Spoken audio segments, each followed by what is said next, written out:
What's up, guys? I hope you are doing well. I am Veer. Welcome to Study Lover. देखिए, आज lecture start करने से पहले मैं आप लोगों को डिफरेंस बताना चाहता हूँ इक्वालिटी एंड एक्विटी। दोनों ही बहुत सिमिलर वर्ड लगते हैं और इंटरचेंजेबली भी कई बार यूज कर लेते हैं इनको लोग बाग, पर लेकिन दोनों में डिफरेंस है। और ये मैं किस लिए बताने जा रहा हूँ, क्योंकि पॉलिटी में इस वर्ड का बहुत ज्यादा यूज होता है इक्वालिटी करके। तो इसका वर्ड का मतलब क्या है कि सबको, आप लोगों ने सुना होगा कि इक्वल राइट्स प्रोवाइड कराना, इस तरीके के फंडामेंटल राइट की बात आती है कि सबको एक समान रखना। तो जब वो बात आती है तो वहां पर ये वर्ड यूज होता है। तो इसका मतलब क्या है? इसका मतलब ये है कि कास्ट या किसी भी धर्म के, रिलीजन पर या सेक्स के बेस पे किसी के भी बीच में कोई डिफरेंशिएट क्रिएट ना करना। तो क्या करते हैं, सबको एक तरीके के हम राइट्स प्रोवाइड करा देते हैं, फंडामेंटल राइट्स वगैरह हो गए। तो इसी तरीके से यहाँ पे देखिए, हाइट सबकी अलग अलग है, पर लेकिन जो ये डेस्क है इनकी खड़े होने की, सबको एक जैसी प्रोवाइड करा दी। तो इसकी वजह से क्या है, सबको इक्वल फायदा इसका नहीं मिल पा रहा है। क्यों? जिसकी हाइट है ऑलरेडी वो तो वैसे नीचे खड़े होकर भी देख सकता है, पर लेकिन जिसकी हाइट नहीं है उसको थोड़ा ऊंचा प्रोवाइड कराना चाहिए था ना। तो कभी कभी जो इक्वालिटी है वो भी अच्छे लेवल पे वर्क नहीं कर पाती है सोसाइटी में। तो उस जगह पे हम क्या कॉन्सेप्ट यूज करते हैं? तो उस जगह पे जो हम कॉन्सेप्ट यूज करते हैं उसको बोलते हैं एक्विटी। तो ये कॉन्सेप्ट आप लोगों ने कहां देखा है? ये कॉन्सेप्ट आप लोगों ने देखा होगा जिस तरीके से किसी पर्टिकुलर कम्युनिटी को, पर्टिकुलर एक सेक्स से रिलेटेड आप लोग बोल सकते हैं, एक रिजर्वेशन प्रोवाइड करा जाता है। जैसे हम बात कर रहे हैं 33% रिजर्वेशन की वुमेन्स की, ठीक है ना। तो ये एक तरीके से एक्विटी हो गया, ठीक है। तो मतलब उनको रिजर्वेशन प्रोवाइड कराना या फिर बच्चों के लिए कुछ अलग से राइट्स निकाल के लेके आना, तो किसी पर्टिकुलर के लिए अलग से स्पेशल करना। जिस तरीके से इसके नीचे से डब्बा उठा के यहाँ पे रख दिया है, अब ये भी देख पा रहा है गेम, ठीक है। तो इसको कहते हैं एक्विटी। तो ये दोनों में डिफरेंस है, आप लोगों को पता होना चाहिए। तो दोनों में क्या डिफरेंस है, क्या, क्योंकि कई बार इनका यूज करने में गलतियां कर देते हैं आप लोग। तो जो नीचे वाली सिचुएशन है, ये वाली सिचुएशन है, ये ज्यादा फेयर है, ठीक है। तो आप लोगों को याद रखना है। आइए आज का लेक्चर देखते हैं। जो हमारी सीरीज चल रही है पॉलिटी की, उससे रिलेटेड जो नेक्स्ट लेक्चर है, या फीचर्स ऑफ द कॉन्स्टिट्यूशन देख रहे हैं। देखिए, ये लेक्चर थोड़ा लंबा चल रहा है। इसका रीजन ये है क्योंकि देखिए, ये लेक्चर कंप्लीट ओवरव्यू है पूरे कॉन्स्टिट्यूशन का। जैसे जैसे यहाँ पर सारी बातें हम लोग डिस्कस कर चुके हैं आराम आराम से, तो इसी तरीके से आगे आगे भी जैसे जैसे चल रहे हैं हम लोग, तो सारे पॉइंट्स आते जा रहे हैं। फंडामेंटल राइट्स क्या है, फंडामेंटल ड्यूटीज क्या है, डीपीएसपी क्या है, सेक्युलरिज्म का कॉन्सेप्ट क्या होता है। तो इससे आप लोगों का जितना भी यहाँ पे ओवरव्यू मिल जाएगा, आप लोगों को आसानी रहेगी आगे समझने में, और आप कोरिलेट कर पाएंगे अच्छे से। तो इसीलिए इस चैप्टर में मैं थोड़ा सा ज्यादा टाइम ले रहा हूं, जिससे कि आप लोग एक कनेक्टिविटी बना सके अच्छे लेवल पे। तो यही रीजन है, ठीक है। तो टाइम हम लोगों का डिसाइड हो चुका था। टाइम जो वीडियो रहा करेगी वो डेली इवनिंग में रहा करेगी। इवनिंग का रहेगा 4 से 6 के बीच में टाइम रखना पसंद करूंगा, जिससे आप लोगों ने भी यही सजेशन किया था। और इसके अलावा पीडीएफ जो होगी, जब कंबाइंड लेक्चर कंप्लीट हो जाएगा, तो मैं क्या करूंगा, उसको मर्ज कर फेसबुक पर डाल दूंगा या फिर यहाँ पर टेलीग्राम पर डाल दूंगा। और कई सारे स्टूडेंट देखिए ये भी बोल रहे थे कि सर, जो ये क्वेश्चन में, मतलब जो टेस्ट हम लिया करेंगे संडे या सैटरडे में, जब भी मुझे टाइम लगा करेगा, 2 दिन हमने डिसाइड किए थे, इसमें जब भी टेस्ट हुआ करेगा, ऐसा नहीं है उसको फेसबुक पर ही पोस्ट करूंगा। आप जहां कहेंगे वहां पोस्ट करूंगा, बस आप लोगों को मिलने से मतलब है मुझे, ठीक है। ऐसा नहीं है कि फेसबुक पर पोस्ट करूंगा, उसको टेलीग्राम पर भी पोस्ट करूंगा, आप लोग और जहां कहेंगे वहां पोस्ट कर दूंगा। बस आप लोगों को क्वेश्चन अटेम्प्ट करने हैं, ओके। तो लेक्चर की स्टार्ट करते हैं। देखिए, यहां पर आप लोगों को स्टार्टिंग में ही देखने को मिल रहा है कि एक तरफ तो बात की जा रही है पार्लियामेंट की सुप्रीमेसी की, मतलब सुप्रीम पार्लियामेंट है, जो कॉन्सेप्ट हम पहले भी डिस्कस कर चुके हैं। और दूसरी तरफ जो जिक्र किया जा रहा है, जो जुडिशियल सुप्रीमेसी, जो सुप्रीमेसी नहीं, सॉवरेनिटी है, सॉरी, यहां पर तो पार्लियामेंट्री सॉवरेनिटी की बात कर रहे हैं हम लोग, और जुडिशियल सुप्रीमेसी की बात कर रहे हैं हम लोग। तो यहां पर देखिए, दोनों में मैं पहले भी आप लोगों को यहां पर डिफरेंस बता चुका हूं अच्छे से। जो हमारी पार्लियामेंट है वो सोवरन नहीं है। क्यों सोवरन नहीं है? क्योंकि हमारे यहाँ पे जो सुप्रीम है वो कॉन्स्टिट्यूशन है।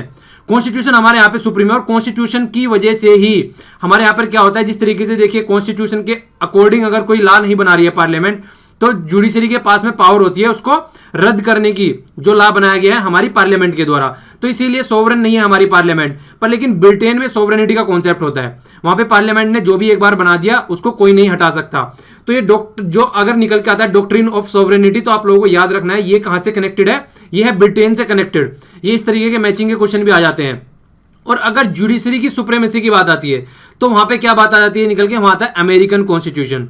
तो दोनों में डिफरेंस आप लोगों को समझ में आना चाहिए। तो यहां पर अगर एक बार अगर यहां पर कोर्ट कोई ऑर्डर दे देता है, तो वहां पर मतलब इतना, मतलब पार्लियामेंट के पास में इतनी पावर नहीं है कि उसको ओवर रीच कर सके, ठीक है। तो यहां पर इसीलिए बात आती है। और यहां पर आप लोगों को आगे भी देखने को मिलेगा, जो सुप्रीम कोर्ट है, जिस तरीके से हमारे यहां पर क्या है, सेंटर में है, मतलब सुप्रीम कोर्ट हो गया, फिर हाई कोर्ट हो गए, इस तरीके से नीचे चल के फिर डिस्ट्रिक्ट के कोर्ट हो गए, पर लेकिन ये सारे एक दूसरे से कनेक्टेड हैं, ठीक है ना। पर लेकिन यहाँ पे फेडरल कोर्ट का सिस्टम है, मतलब सेंटर का अलग कोर्ट रहता है, फेडरल अलग कोर्ट है, यहाँ पे स्टेट्स के अलग कोर्ट है। तो इस तरीके से सिस्टम है यहाँ पर अमेरिका में, क्योंकि आप लोगों को पता होगा वहाँ पे 2 सिटीजनशिप होती हैं, तो इसी तरीके से वहाँ पे मतलब अलग सिस्टम है वहाँ पे थोड़ा सा। पर लेकिन अगर हम लोगों का देखा जाए, जैसे आप लोगों को मैंने पहले ही बताया था, आप बोरोड जो वर्ड यूज करते हैं, तो हमने बोरो नहीं किया है कॉन्स्टिट्यूशन, हमने अपने हिसाब से इंप्लीमेंट किया है। तो इसीलिए हमने यहाँ पे क्या किया, अपने यहाँ पर पार्लियामेंट के जो हमको अच्छे जो उनके वहां के प्रोविजन लगे वो ले लिए, और जुडिशियल सुप्रीमेसी के भी जो अच्छे प्रोविजन लगे हमने अपने यहाँ पर वो ले लिए।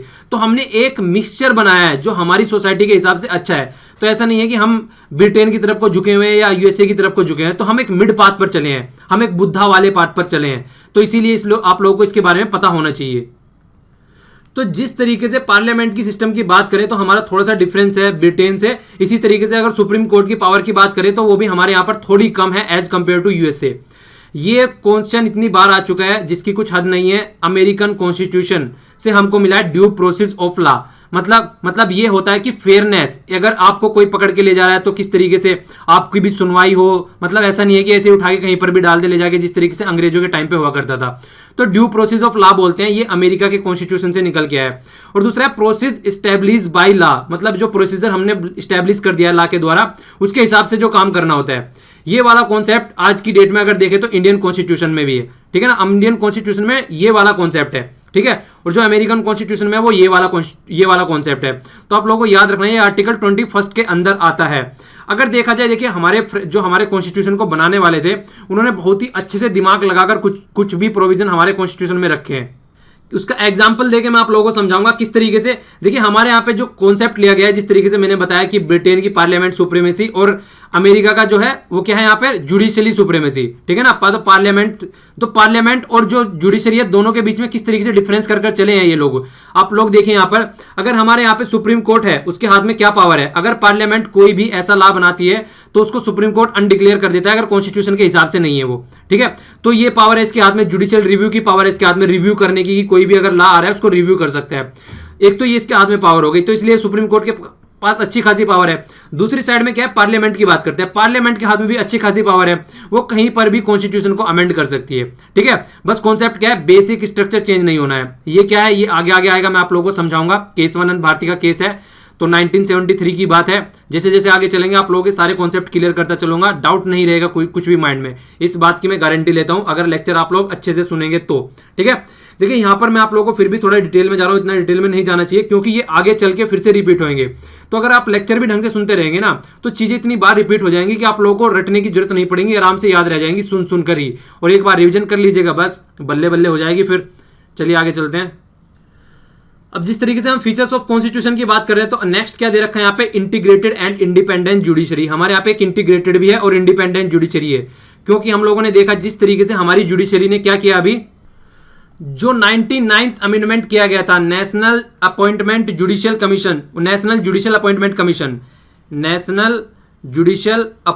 कमीशन, तो ये 99 मतलब 99वां अमेंडमेंट था ये। तो ये अमेंडमेंट क्या किया था, हमारी जुडिशरी ने इसको खारिज कर दिया। इसमें बोला गया था कि किस तरीके से जज को अपॉइंट करना है, तो उनको लगा कि जो सेपरेशन ऑफ पावर का कॉन्सेप्ट है जुडिशरी में और एग्जीक्यूटिव में, कहीं ना कहीं वो हर्ट हो जाएगा। तो इसलिए उन्होंने क्या किया, इस कॉन्सेप्ट को बनाए रखने के लिए कि इंडिपेंडेंस होनी चाहिए जुडिशरी की, वरना वो क्या करेंगी, लेजिस्लेटिव पर और एग्जीक्यूटिव के ऊपर डिपेंडेंट हो जाएंगी।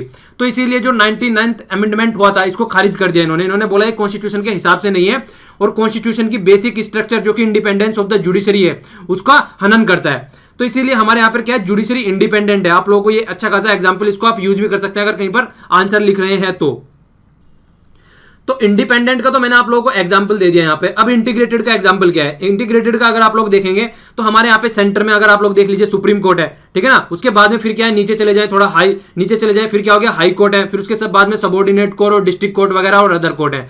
पर लेकिन ये सारे कोर्ट अगर देखा जाए तो ऊपर से ही फॉलो होते हैं, मतलब जो सुप्रीम कोर्ट बोलता है वो सब फॉलो करके नीचे चलते हैं। ऐसा नहीं है कि नीचे वाले कोर्ट अपनी मनमानी चलाने लगेंगे कि हम तो इंडिपेंडेंट है, अपने हिसाब से काम करेंगे, तो ऐसा बिल्कुल नहीं है। तो इंटीग्रेटेड भी जुडिशरी है हमारे यहाँ पे, ठीक है।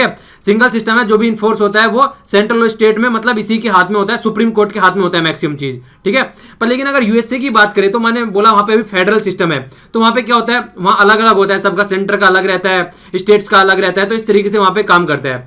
हमारे यहाँ पे तो सुप्रीम कोर्ट को और भी कई सारे काम है एज कंपेयर टू, अगर देखा जाए दूसरे कॉन्स्टिट्यूशन के हिसाब से सुप्रीम कोर्ट जो फेडरल सिस्टम के हिसाब से भी अगर देखा जाए हमारे यहाँ पे, मान लीजिए कोई भी स्टेट में कोई भी प्रॉब्लम हो रही है, तो ये भी कॉन्सेप्ट हमारे यहाँ पे है कि फंडामेंटल राइट का जो सिस्टम है तो आराम से सुप्रीम कोर्ट में जा सकते हैं, ठीक है। तो गार्जियन भी है, ये कॉन्सेप्ट कई बार आ जाता है, ठीक है ना, गार्जियन ऑफ द कॉन्स्टिट्यूशन, ये याद रखिएगा, डायरेक्ट क्वेश्चन आता है निकल के एग्जाम में, तो इसको याद रखिएगा आप लोग।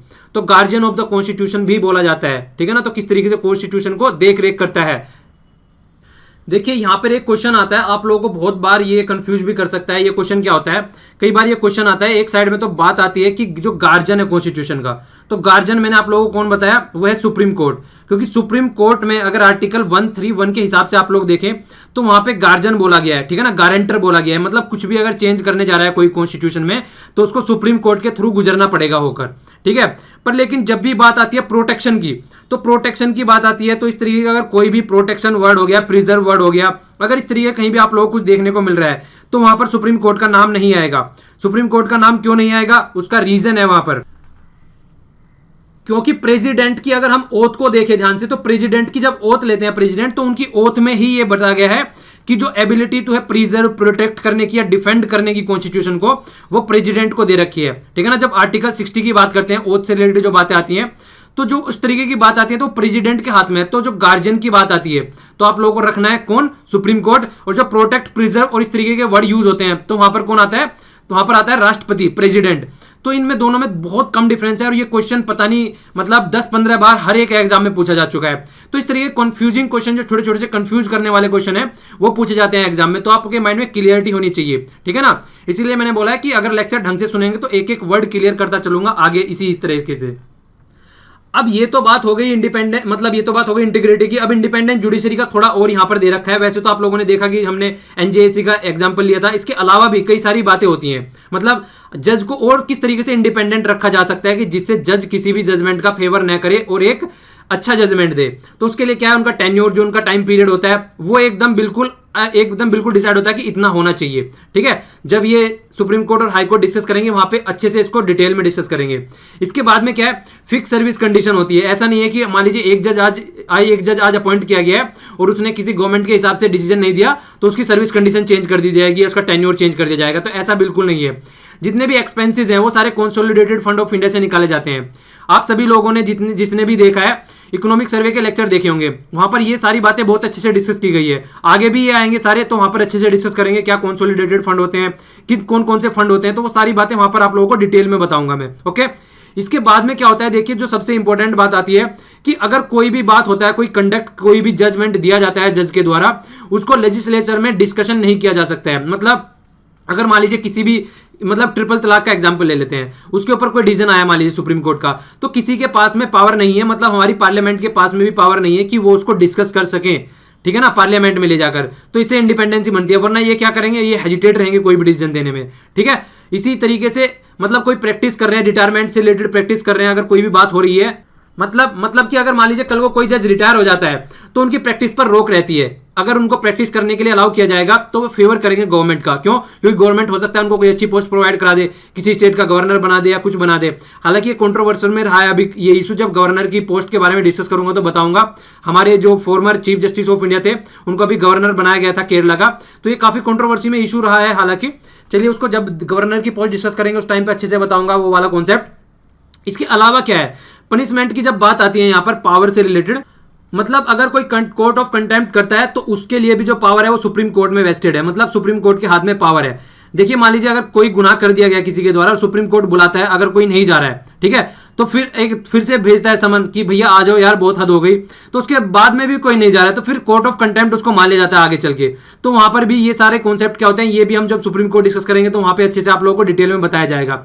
इसके अलावा सेपरेशन ऑफ पावर की बात की गई है, मतलब जुडिशरी में और एग्जीक्यूटिव में सेपरेशन होना चाहिए, दोनों की इंडिपेंडेंसी बनी रहे, वो हम डिस्कस कर ही चुके हैं, जिससे कि एक दूसरे के जो एक्ट है वो क्लैश ना हो एक दूसरे के साथ में। तो ये कुछ प्रोविजन है जिसकी हेल्प से हम जुडिशरी को इंडिपेंडेंट बनाने की बात करते हैं। तो आप लोगों को याद रखना है इनके बारे में, जिससे कि अगर कोई भी क्वेश्चन आ रहा है छोटा मोटा 2-4 नंबर का तो आप लोग वहां पर ये सारे पॉइंट्स चिपका सको। तो इसलिए आप लोगों को 2-4 बार पीडीएफ पढ़ेंगे और 2-4 बार लेक्चर सुनेंगे तो सारी चीजें याद हो जाएगी। वैसे सारी जो भी पॉइंट है आगे आगे जब इनसे रिलेटेड लेक्चर आएगा तो ये सारे रिपीट होने वाले हैं। अब आगे चलते हैं फंडामेंटल राइट के कॉन्सेप्ट पे। तो फंडामेंटल राइट का भी यहाँ पर ओवरव्यू दिया गया है। तो आप लोगों को पता होगा कि फंडामेंटल राइट पार्ट 3 में आते हैं कॉन्स्टिट्यूशन के, और आज की डेट में 6 फंडामेंटल राइट है। ठीक है, एक फंडामेंटल राइट डिलीट कर दिया गया था, राइट टू प्रॉपर्टी। जब वहां पर अच्छे से जाएंगे तो बताऊंगा किस अमेंडमेंट के तहत वो डिलीट किया गया था और आज की डेट में कहां पर उसको रखा गया है, आज की डेट में किस तरीके का प्रोविजन हो गया, तो वो वहां पर हम लोग अच्छे से देखेंगे डिटेल में। तो यहाँ पर 6 फंडामेंटल राइट है, थोड़ा ओवरव्यू ले लेते हैं। राइट टू इक्वलिटी की बात की गई है यहाँ पर, तो ये कौन से थे, 14 से 18 के अंदर आता है। राइट टू फ्रीडम की बात की गई है, बहुत ही ज्यादा यूज होता है आर्टिकल। देखिए होता क्या है, कुछ आर्टिकल ऐसे होते हैं जो प्रोविजन यहाँ पर मेंशन नहीं है, पर जैसे जैसे मतलब बातें आगे बढ़ती जाती है तो इंटरप्रिटेशन किया जाता है कोर्ट के द्वारा। जिस तरीके से यहाँ पे 19 आर्टिकल की बात लेते हैं, अगर आप लोग बात करें यहाँ पर मीडिया की, तो वो भी इसी आर्टिकल के अंदर आ जाती है, उसके लिए अलग से मेंशन नहीं है कहीं पर, क्योंकि यहाँ पर क्या बात की, फ्रीडम की बात की गई है। तो जब फ्रीडम की बात आती है तो फ्रीडम टू स्पीच वगैरह सब यहीं पर आ जाती है।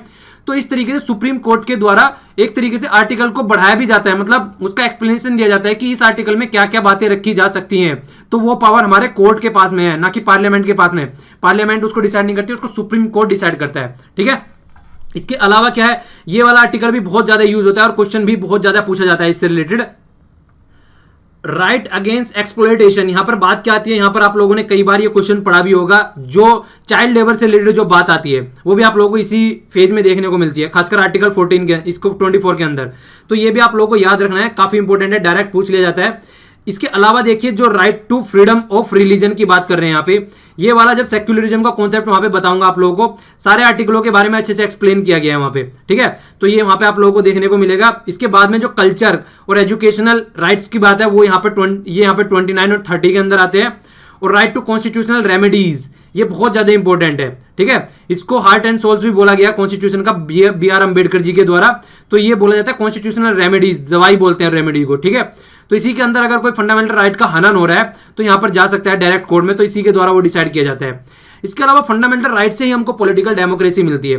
किस तरीके से, मतलब हम लोग अपना, हमारे पास में राइट होता है, अगर हम कोई हमारे जो राइट्स है वो हनन कर रहा है, इसी तरीके से ये कहीं ना कहीं अगर जो पॉलिटिकल सिस्टम है हमारा, जो एग्जीक्यूटिव है, लेजिस्लेटिव है, उनको कहीं ना कहीं लिमिट करती है। मतलब उनको लिमिट करती है कि आपको कोई भी रूल और रेगुलेशन बनाना है, अगर कोई भी आपको बिल लेके आ रहे हैं तो वो फंडामेंटल राइट का हनन नहीं होना चाहिए उसमें। ठीक है, तो सिटीजन का ध्यान रखा जाता है, तो इसीलिए कहीं ना कहीं लिमिटेशन लगाती है गवर्नमेंट के ऊपर।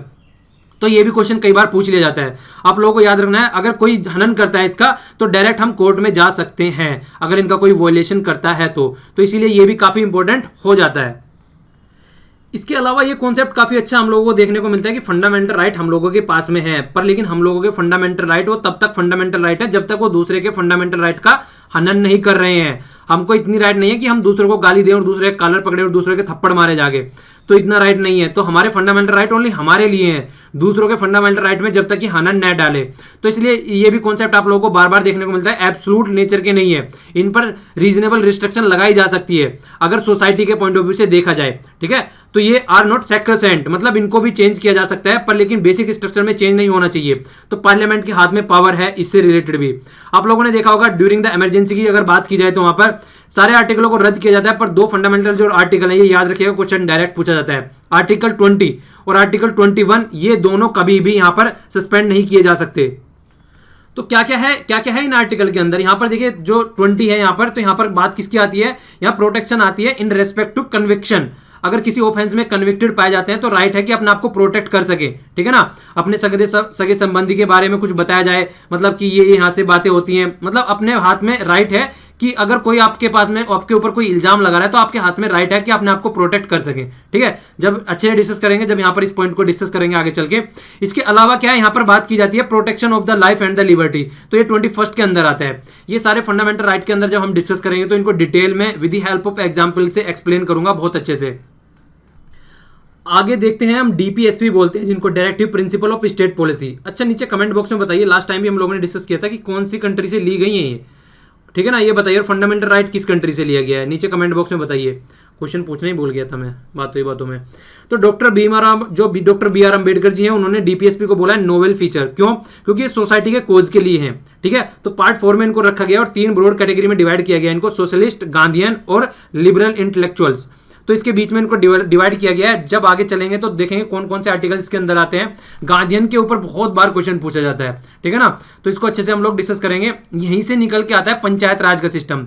ठीक है, जो पंचायत राज हमारे यहाँ पे इंप्लीमेंट किया गया, पंचायत इंप्लीमेंट की गई 73rd and 74th constitution amendment के तहत, और उसके बाद में मतलब यहाँ पे पंचायत और यहाँ पे म्यूनसिपैलिटीज आई, तो वो कहीं ना कहीं यहीं से ही निकल के आई है, directive principle of state policy से। ठीक है, तो ये इंप्लीमेंट करते हैं। तो इसके अलावा देखिए सोशल और इकोनॉमिक डेमोक्रेसी भी इसकी हेल्प से, और वेलफेयर स्टेट की बात होती है। तो फंडामेंटल राइट तो जो है देखिए अगर देखा जाए तो वो क्या है, वो जुडिशेबल है, पर लेकिन ये नॉन जुडिशेबल है। अगर कोई आपको मतलब इसी तरीके से मान लीजिए इंप्लॉयमेंट नहीं मिल रहा है, ठीक है, तो आपके पास में हक नहीं है कि आप कहां जा सके, आप कोर्ट में जा सके कि हमको जॉब नहीं मिल रही है। तो ये इसकी स्टेट के पास में पावर है। इसका रीजन क्या है, देखिए हो सकता है कि कंट्री के पास में, ये स्टेट के पास में इतने रिसोर्सेज न हो कि वो हर एक सिटीजन को जॉब प्रोवाइड करा सके, हर एक सिटीजन की हेल्थ के बारे में देख सके। तो ये डिपेंड करता है कि कितना उनके पास में रिसोर्सेज हैं। तो इसलिए रिस्ट्रिक्शन नहीं रखी गई है, ये उनकी मर्जी के ऊपर डिपेंडेंट है, पर लेकिन ये मर्जी भी लिमिटेड है। किस तरीके से, क्योंकि 5 साल के बाद में फिर से इनको जनता के दरबार में आना है और फिर से इनको वोट मांगनी पड़ेगी। तो जब ये वोट मांगेंगे, जनता के दरबार में आएंगे, तो इनसे पूछा जाएगा कि भैया एम्प्लॉयमेंट कहाँ गया, किस तरीके से आप लोग सोशल सिक्योरिटी और हेल्थ सिक्योरिटी से रिलेटेड मतलब देखभाल नहीं कर पाए जनता की। तो वो बातें आगे निकल के आती है, पर लेकिन वो लंबे ड्यूरेशन के लिए है। वो एक तरीके से हमारी जनता को अवेयर कराने के लिए, हमारी जनता खुद सोचे उसके बारे में कि उनके लिए क्या अच्छा है क्या सही है, तो वो खुद डिसीजन ले। तो कहीं ना कहीं जनता को इंपावर करने का भी ये एक सीधा साधन बताया जा सकता है directive principle of state policy को। ठीक है, तो आप लोगों को इसके बारे में थोड़ा सा पता होना चाहिए। बाकी तो जब हम इसको डिस्कस करेंगे वो सब कुछ पता चल ही जाएगा, कंप्लीट एक चैप्टर इसके ऊपर आगे चल के। तो होता क्या है, देखिए जिस तरीके से मैंने आप लोगों को बताया कि स्टेट को अपने आप काम करना है, इसको कोई इंप्लीमेंट करने के लिए नहीं बोलेगा। वैसे ही एक तरीके से गवर्नेंस में इसको इंप्लीमेंट किया जा सकता है अच्छे लेवल पे, पर लेकिन एक मोरल ऑब्लिगेशन है उनके ऊपर कि स्टेट अथॉरिटी को इनको इंप्लीमेंट करना चाहिए। और इसके अलावा अगर देखिए, वो तो बात हम बोल ही चुके हैं कि इसको फोर्सफुली कहीं पे इंप्लीमेंट नहीं किया जा सकता, पर लेकिन कहीं ना कहीं फिर भी एक लिमिटेशन आप लोग बोल सकते हैं इनडायरेक्ट वे में, कि गवर्नमेंट के माइंड में तो रहता ही है कि यार इसको इंप्लीमेंट करना है। तो इसीलिए जो इसको इंप्लीमेंट करने वाला है, वो फोर्स कौन है, वो है पॉलिटिकल ऑथोरिटी। ठीक है ना, तो पॉलिटिकल ऑथोरिटी को ही इंप्लीमेंट करना है। और ये मिनर्वा मिल्स केस के बारे में भी आप लोग जान सकते हैं, 1980s की बात है। यहाँ पर इंडियन कॉन्स्टिट्यूशन के बारे में बात की गई है कि देखिए अगर जो इंडियन कॉन्स्टिट्यूशन जो फाउंड किया गया है, ठीक है, तो उसके बारे में बोला जाता है कि बेड रॉक है, ये बैलेंस बना के रखना चाहिए किसमें, फंडामेंटल राइट्स में और डीप जो डायरेक्टिव प्रिंसिपल है इनके बीच में। ये केस कई बार डिस्कस होते हैं इस तरीके के केस, ये आगे आप लोगों को बहुत बार इसके बारे में बहुत कुछ सुनने को मिलेगा। एक्सप्लेन करूंगा बहुत अच्छे से, पूरी क्लियरिटी करूंगा कि पावरफुल कौन है, फंडामेंटल राइट ज्यादा पावरफुल है या डीपीएसपी ज्यादा पावरफुल है। कुछ ऐसी सिचुएशन भी हुई है पास्ट में, खासकर ड्यूरिंग इमरजेंसी के टाइम पे, कि डीपीएसपी को ज्यादा पावर दे दी गई थी। तो वो किस किस तरीके के केस निकल के आए, वो सारे आप लोगों को आगे डिटेल में देखने को मिलेंगे। तो फंडामेंटल ड्यूटी की बात करते हैं अब हम यहाँ पे। फंडामेंटल ड्यूटी जो है ओरिजिनली कॉन्स्टिट्यूशन में नहीं थी। पहले तो आप लोगों को यही याद रखना है, ये क्वेश्चन बनता है कि फंडामेंटल ड्यूटी जो थी कॉन्स्टिट्यूशन में थी, ओरिजिनली नहीं। जब हमारा कॉन्स्टिट्यूशन बनाया गया और इंप्लीमेंट किया गया 26 नवंबर 1949 में, तो उस टाइम पर हमारे यहाँ पर फंडामेंटल ड्यूटी नहीं थी। फंडामेंटल ड्यूटी बाद में ये लाई गई है हमारे कॉन्स्टिट्यूशन में, और जो लाई कब गई है, ड्यूरिंग द इमरजेंसी। तो जब इमरजेंसी हुई तो उस टाइम पे लाया गया इनको 42nd अमेंडमेंट को। 42nd अमेंडमेंट को मिनी कॉन्स्टिट्यूशन भी बोलते हैं, याद रखिएगा, इसके ऊपर भी क्वेश्चन पूछा जाता है। मिनी कॉन्स्टिट्यूशन क्यों बोलते हैं, क्योंकि इस टाइम पे कॉन्स्टिट्यूशन को बहुत हद तक चेंज कर दिया गया था। तो 1976 की बात है ये, जब ये कॉन्स्टिट्यूशन आया। और ये कमेटी आप लोगों को याद रखनी है, ये कमेटी में क्वेश्चन पूछने वाला था पर फिर सोचा बता दूं। देखिए यहाँ पर बोला जाता है कि जो स्वर्ण सिंह कमेटी है उसकी रिकमेंडेशन के ऊपर ही उसने रिकमेंड किया था कि फंडामेंटल ड्यूटी होनी चाहिए। क्यों, क्योंकि हमारे पास में राइट्स हैं, ठीक है, तो हमारी भी ड्यूटी भी कुछ होनी चाहिए, मतलब हमारी रेस्पॉन्सिबिलिटी भी कुछ होनी चाहिए। तो ये रेस्पॉन्सिबिलिटी लेके आए। उसके बाद में क्या हुआ, 86th कॉन्स्टिट्यूशन अमेंडमेंट आया, उसने क्या किया, एक फंडामेंटल ड्यूटी और ऐड कर दी। तो 2002 में आया। ये आप लोगों को बताना है ये किससे रिलेटेड है, ये जब कॉन्स्टिट्यूशन अमेंडमेंट किया गया तो क्या नई ड्यूटी ऐड की गई, आप लोगों को बताना है। ठीक है, तो आज की डेट में 11 फंडामेंटल ड्यूटी हो चुके हैं, जो कि पहले 10 थी। तो पार्ट 4A कॉन्स्टिट्यूशन में मैंने आप लोगों को बताया था, जहां पे भी आप लोगों को कैपिटल वर्ड लिखा हुआ दिखे, इसका मतलब है कि अमेंडमेंट करके ऐड किया गया है इसको। तो आर्टिकल 51A में इसको ऐड किया गया है। ठीक है, तो है क्या, वही सारी बातें जो आप लोग नॉर्मल देखते हैं, और ये सारी आप लोगों को देखिए फॉलो करके भी चलनी चाहिए। ऐसा नहीं है ये ऐसे ही फालतू में डाल दी गई है चीजें। कुछ तो चीजें देखिए, हमको इतनी सारी कंट्री से हमको नाम मिला है, हमने हमारी कंट्री से प्रोटेक्शन मिली है, हमको सिटीजनशिप मिला है हमारी कंट्री से, मतलब सारी हवा पानी सब कुछ यहाँ के रिसोर्सेज हम लोग यूज करते हैं। तो कुछ हमारी ड्यूटी भी होनी चाहिए ना अपने देश के हित के लिए। तो जो बात की जाती है कि रेस्पेक्ट करो अपने कॉन्स्टिट्यूशन, नेशनल फ्लैग और नेशनल एंथम का, प्रोटेक्ट करना चाहिए हमको अपनी सॉवरेनिटी को, यूनिटी और इंटीग्रिटी को, प्रमोट करना चाहिए ब्रदरहुड, मतलब एक दूसरे के साथ में मिलजुल कर हम लोगों को रखना चाहिए। और जो हमारी हेरिटेज और जो कल्चर है उनका भी हम लोगों को प्रोटेक्शन करना चाहिए, उनको भी प्रिजर्व करना चाहिए। ठीक है, तो कहीं ना कहीं ये सिटीजन को याद दिलाती है कि आपके पास में अगर राइट्स हैं तो आपकी ड्यूटीज भी हैं। ठीक है, तो दोनों चीजें हैं। और ये देखिए जिस तरीके से फंडामेंटल राइट क्या है, आप कोर्ट में जा सकते हैं, पर लेकिन इससे रिलेटेड कोई भी प्रोविजन नहीं है। जिस तरीके से डायरेक्टिव प्रिंसिपल के लिए मतलब कोर्ट में नहीं जा सकते, इसी तरीके से इनके लिए भी कोर्ट में नहीं जा सकता। तो ये नॉन जुडिशियबल इन नेचर है। तो दोनों के बारे में याद रखना है, कंफ्यूज नहीं होना है। मतलब अगर कहीं भी इस तरीके की चीजें मतलब इन्फोर्स नहीं की जा सकती आपको करने के लिए, ये आपकी एक तरीके से इच्छा के ऊपर आप लोग बोल सकते हैं। ठीक है, ऐसा नहीं है कि आपको फोर्स किया जाएगा कुछ ऐसे काम करने के लिए। तो आज के लेक्चर में इतना ही। अगर लेक्चर पसंद आया तो लाइक कीजिए, नहीं पसंद आया तो डिसलाइक कीजिए, और पसंद आता है तो इसको आप लोग शेयर भी कर दिया कीजिए। ठीक है ना, तो शेयर कर दीजिए। और देखिए अपने आसपास सफाई रखिए और पानी भी सेव करिए, बहुत ही इंपॉर्टेंट है। तो थोड़ा सेव करके चलिए इसको, और अपने पास सफाई रखेंगे तो बीमारी भी कम लगेगी और आप हंस खुश रहेंगे। तो खुश रहिए और इंजॉय करते रहिए, और कुछ समझ में आता है तो दूसरों को पढ़ा भी दिया करते हैं। और कॉन्स्टिट्यूशन देखिए किताब की तरीके से मत पढ़िए इसको, मैं ये बोलूंगा। कॉन्स्टिट्यूशन को ऐसे पढ़िए जिस तरीके से हमारा कॉन्स्टिट्यूशन है, इसको एग्जाम देने के लिए मत पढ़िए। कम से कम इसके बारे में जानना चाहिए आप लोगों को। ये हमारी कंट्री का कॉन्स्टिट्यूशन है, ये हमारा कॉन्स्टिट्यूशन है, हमारे जो पूर्वज हैं उनके द्वारा बनाया गया है हमको प्रोटेक्ट करने के लिए। तो हमको अपने राइट्स पता होने चाहिए, क्या क्या हमारे राइट्स हैं, क्या क्या हमारी ड्यूटीज हैं। तो ये अगर हम लोगों को पता होगा तो हम एक अच्छे सिटीजन बन पाएंगे।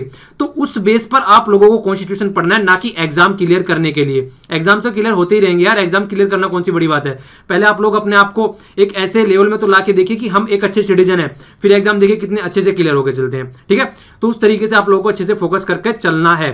तो देखिए जो क्वेश्चन पूछे एक दो उनका आंसर देने की आप लोग कोशिश कीजिएगा, और ज़्यादा से ज़्यादा इंगेज रहिए, जिससे कि मैं भी अच्छे से मोटिवेट रहूं, आप लोगों के लिए लेक्चर कंटिन्यूसली अच्छे लेवल पर लेके आता रहूं। तो आज के लिए इतना ही। Thanks a lot for listening. Jai Hind.